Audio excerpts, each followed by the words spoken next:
నమస్తే. ఇన్నాళ్ళు నన్ను సపోర్ట్ చేస్తూ, ఎంకరేజ్ చేస్తూ మీ ప్రేమని నాకు అందిస్తున్న ప్రతి ఒక్కరికి కృతజ్ఞతలు.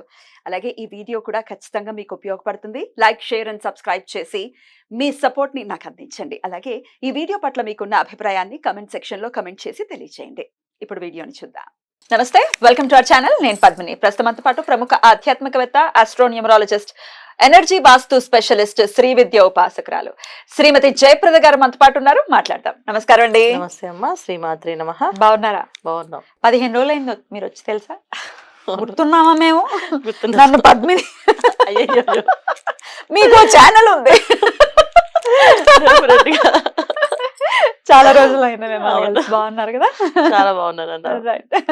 కాకపోతే ఇంట్లో కొంచెం పూజ వాటి వల్ల రాలేకపోయింది. తెలుసు నాకు. జయప్రద గారు, రాశుల వారి గురించి ఒకసారి మనం మాట్లాడుకుంటాం. కొత్త టైప్ ఆఫ్ సిరీస్ ఖచ్చితంగా చేద్దాము.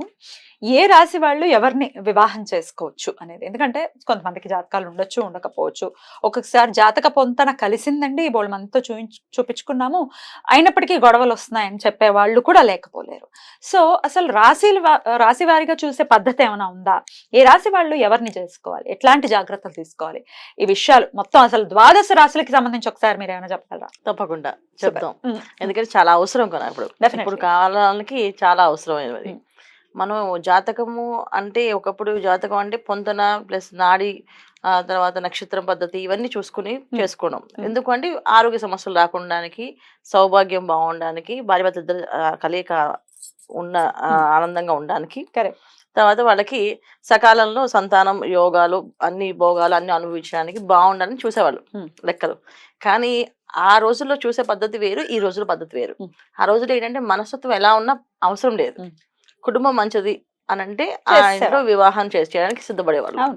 సో అలా చేసుకుని నేను నేర్పించండి. చిన్నప్పుడు మా 40 ఏళ్ళ కిందట మేము మాకు చిన్నప్పుడు ఏం నేర్పించండి, నాన్న నువ్వు ఇప్పుడు ఏమైనా చేసుకో, అత్తగారింటికి వెళ్ళాక మీ అత్తగారు ఏం చెప్తా చేయాలి, మీ ఆయన ఏం చెప్తా చేయాలి, చక్కగా అలా నేర్పించేవాళ్ళు.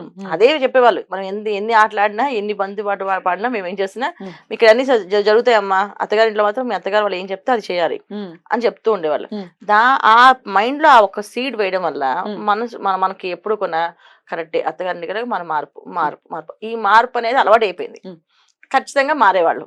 కానీ ఇవాళ అలా ఎవరు చెప్పట్లేదు, అలా ఎవరు పెంచట్లేదు. ఒకళ్ళని ఇద్దరిని బోళ్ళంత గారాబంతో పెంచుతున్నాము, ఇండిపెండెంట్ గా పెంచుతున్నాము, సమానత్వంగా ఉండాలనుకుంటున్నాం. తప్పేం కాదు. కానీ అవతల వాళ్ళకి ఇవ్వాల్సినటువంటి వాల్యూ ఇవ్వాలి, రిలేషన్ కి ముందుగా వాల్యూ ఇవ్వాలి. 100% తప్పు కాదు, అలాగని కరెక్ట్ గాని కాదు.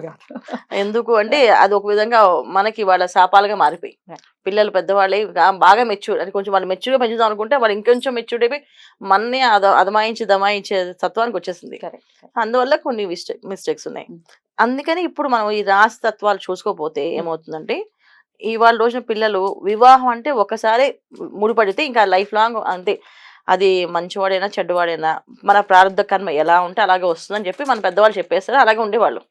ఇవాళ అడ్జస్ట్ అవ్వట్లేదు. ప్రారంభ కర్మలో అవన్నీ తీసి పక్కన పడేసి, నాకు వాళ్ళ మైండ్ సెట్ నాకు నచ్చలేదు, వాళ్ళ మనసుతో నచ్చలేదు తీసేసి మళ్ళీ డివోర్స్ తీసుకుంటున్నారు, ఇంకో వివాహానికి ఈజీగా వెళ్ళిపోతున్నారు. నెక్స్ట్ వచ్చే వాళ్ళలో కూడా మైనస్లు ఉంటాయి, ఏ మనిషిలో ఉండవు మైనస్లు ఉన్నా మళ్ళీ ఇంకోటి చేసుకుంటామని చెప్తున్నారు. అలా తయారయ్యారు ఇప్పుడున్న యువతి. అందుకని ఒకసారి ఆచితూచి మనం అడుగు వేస్తే వివాహం, దాంపత్య జీవితం అనేది 100 ఏళ్ల జీవితం హ్యాపీగా సంతోషం కలగాలంటే కొన్ని విషయాల్లో మనం కేర్ తీసుకుంటే సరిపోతుంది. మరి ఏ రాశి వాళ్ళు ఎలాంటి జాగ్రత్తలు తీసుకోవాలనేది ఇప్పుడు ఒకసారి తప్పకుండా. మరి మిథున రాశి వారు ఏ రాశి వాళ్ళని వివాహం చేసుకోవచ్చు, ఏ రాశి వాళ్ళని వివాహం చేసుకోకూడదు ఒకసారి? సో మిథున రాశి వాళ్ళు ఏ రాశి వాళ్ళు వివాహం చేసుకోవాలంటే ముందు కొన్ని విషయాలు వీళ్ళు మారాలి. వీళ్ళు కొన్ని విషయాల్లో వీళ్ళు మారితే అప్పుడు ఏ రాశి వాళ్ళు చేసుకున్నా వీళ్ళు అర్థం చేసుకోగలుగుతారు. వీళ్ళ దగ్గర మెయిన్ ఉన్న ఆలోచన విధానం ఏంటంటే, ఏ పని అయినా సరే వాళ్ళకి అనుకూలంగా చేసుకోవాలనుకుంటారు. అవ్వకపోతే బాగా డిప్రెషన్ లోకి వెళ్తారు, లేకపోతే అసలు మాట్లాడరు. సో ఆ డిప్రెషన్కి వెళ్ళడం కానీ, మాట్లాడకపోవడం కానీ, తనలో ఉన్న విషయం చెప్పకపోవడం కానీ, కొంతమంది ఈగోకి పోతుంటారు. అంటే ఒక రకమైన తెలియని బయటికి చెప్పకుండా, ఏంట్రా మాట్లాడు, ఏమైంది, ఏంటి చెప్పు, ఏమని చెప్పంటే, చెప్పండి చెప్తానులే అని చెప్పేసి అదొక రకంగా అందరినీ చుట్టుపక్కల అందరినీ ఇబ్బంది పెట్టి వాళ్ళు హ్యాపీగానే ఉంటారు. కానీ మనకి అది ఆ క్వశ్చన్ ఆన్సర్ దొరికే వరకు మనం అందరం వెంటబడుతుంటాం. అదొకటి ఉంది ప్రాబ్లం. అందువల్ల ఏంటంటే, వీళ్ళని పెళ్లి చేసుకునే అమ్మాయి ఏంటంటే వీళ్ళు బాగా అర్థం చేసుకొని, అసలు అర్థం చేసుకుని కాదు, వీళ్ళు భరించే వాళ్ళు రావాలి. అమ్మాయి అయినా అబ్బాయి అయినా వీళ్ళు భరించే వాళ్ళు రావాలి కంపల్సరిగా. అందుకని వీళ్ళు ఒక్కొక్క టైంలో ఒక్కొక్క మూడీలో ఉంటారు వీళ్ళు. ఒక్కొక్క రోజు చాలా హ్యాపీగా నవ్వుతూ మాట్లాడుతుంటారు, ఒక్కొక్క రోజు అసలు ఏమీ మాట్లాడరు, సైలెంట్గా ఉంటారు. సో ఆ సైలెన్స్ని భరించే అమ్మాయి ఉండాలి, ఆ హ్యాపీనెస్ని భరించే అమ్మాయి కావాలి. అలాగే అబ్బాయి కూడా హ్యాపీనెస్ని భరించే అబ్బాయి కావాలి, అలాగే భరించే ఎందుకు ఉండాలి రీజన్స్ అంటే వీళ్ళు డిఫరెంట్ యాటిట్యూడ్స్ మనస్తత్వాలు ఉన్నాయి, దాంట్లో ఉన్న నక్షత్రాలు అలాగ ఉంటాయి, అందువల్ల వాళ్ళు అలా ఉంటారు. వీళ్ళు ఎవరిని చేసుకోవచ్చు ఎవరిని చేసుకోకూడదు అనేకంటే ఎవరిని చేసుకోకూడదు అంటే వృషభ రాశి వాళ్ళని చేసుకోకూడదు, కర్కాటక వాళ్ళని చేసుకోకూడదు, సింహరాశి వాళ్ళని చేసుకోకూడదు, సింహాన్ని కూడా చేసుకోకూడదు. కర్కాటకము, సింహము, తర్వాత వృషభము, ఈ ముగ్గురిని అస్సలు టచ్ చేయకుండా ఉండడమే మంచిది వీళ్ళకి. సో వీళ్ళది చేసుకోవడం వల్ల వాళ్ళ అనుకున్న విధానంగా వీళ్ళకి తగ్గట్టుగా వాళ్ళు మారరు, అందుకని చేసుకోవద్దు. సో వీళ్ళు చేసుకోవాలనుకుంటే కన్యా రాశి వాళ్ళు చేసుకోవచ్చు, తర్వాత మా వృశ్చిక రాశి వాళ్ళు చేసుకోవచ్చు. ఎందుకంటే వీళ్ళు ఎలా మూడు ఉంటే వాళ్ళు అలా మూడిగా ఉంటారు. ఓకే నువ్వు మాట్లాడవా, సరే ఎన్ని రోజులు మాట్లాడు నేను కూడా అన్ని రోజులు మాట్లాడు అని చెప్పి హ్యాపీగా ఉంటారు, సరిపోతుంది. ఏమంటే అలాగే ఇప్పుడు మా ఆవిడ అలిగింది, వాళ్ళకి ఎప్పుడు చెప్తుందో మళ్ళీ వచ్చి వాళ్ళే చెప్పాలన్నమాట, నా అలక మార్చి తీరాలంటే మీరు పని చేయాలి అని, అంతవరకు సరైన భరించాలి అనమాట, అందుకే భరించే వాళ్ళు కావాలని. సో వృశ్చిక రాశి వాళ్ళు చేసుకున్నాం అనుకోండి, వాళ్ళు ఖచ్చితంగా వాళ్ళకి వాళ్ళే వచ్చి చెప్పాలి, వీళ్ళు కూడా ఈగో ప్రాబ్లం ఉంటుంది, ఖచ్చితంగా వాళ్ళు అడగరు, వచ్చి దానికి చెప్పాల్సిందే ఏ విషయమైనా, అలాగే వచ్చి ఆయన చెప్పాల్సిందే ఏ విషయమైనా చెప్పేసి, అప్పుడు డిఫరెన్స్ కొంచెం మ్యాచ్ అయిపోతుంది. అది ఏది ఎలా ఉన్నా వీళ్ళిద్దరు కలిసే ఉంటారు, కలిసి ఉంటారు, మిథునం. సో వీళ్ళు బాగానే కలిసి ఉంటారు, వీళ్ళు చేసుకోవచ్చు. మిగతా వాళ్ళు చేసుకుంటే చాలా ఇబ్బందులు పడాలి. ఒక్కొక్కసారి ఏంటంటే మిథున రాశిలో ఉండే లక్షణం ఏంటంటే కొంచెం ఆర్గెన్సీగా ఉంటుంది వాళ్ళకి, దానివల్ల ఏంటి ఈ కాలంలో డివోర్స్ తీసుకోవడంలో ఈజీ, ముందుకులేమ్మా నాకు అంత అడ్జస్ట్ అవ్వలేకపోతున్నావు, నేను అంత అడ్జస్ట్ అవ్వలేకపోతున్నాను అని చెప్పేసి తల్లిదండ్రుల దగ్గర పిల్లలు హ్యాపీగా చెప్పి, ఇవాళ ఒకప్పుడు చెప్పాలంటే భయపడేవాళ్ళు, అమ్మో మా అమ్మకి ఈ విషయం చెప్పాలంటే మా అమ్మ నాన్న ఏమంటారో అనేసి, ఇవాళ అసలు అమ్మా నాన్న నథింగ్ వీళ్ళకి.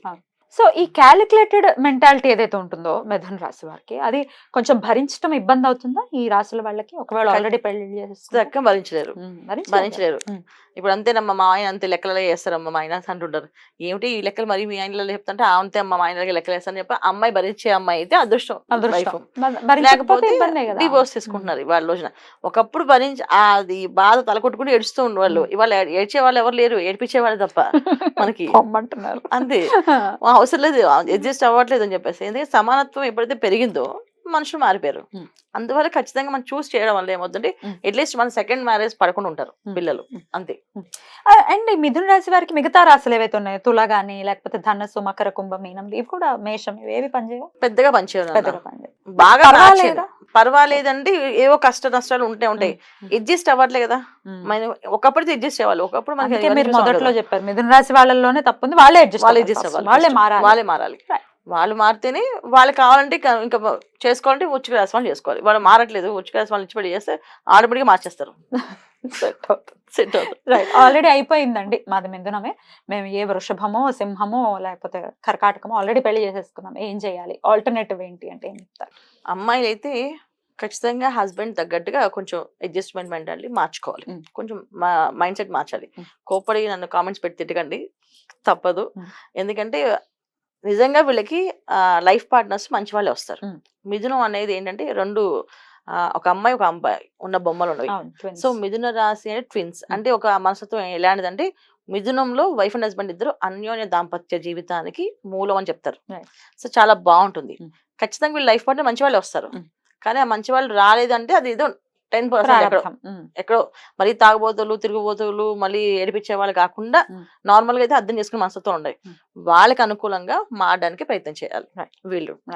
రెండోది అబ్బాయిలు అయితే బద్దగానే వదిలించేసి వైఫ్ ని కేరింగ్ గా తీసుకోవాలి. వైఫ్ ఎలా కష్టపడినా దాని వర్షం అది ఎలాగైనా చావని అని చెప్పేసి వదిలేస్తారు చూడండి, అది చాలా చాలా తప్పు. ఎందుకంటే మిథున రాశిలో ఉన్న అబ్బాయిలు జనరల్ గా ఏం పట్టించుకోరు, వైఫ్ ని అస్సలు పట్టించుకోరు. సర్లే అని చెప్పేసి ఆమె ప్రేమ చూపించినా పట్టించుకోరు, ప్రేమ చూపించకపోయినా పట్టించుకోరు, దేని చేసి పట్టించుకోరు.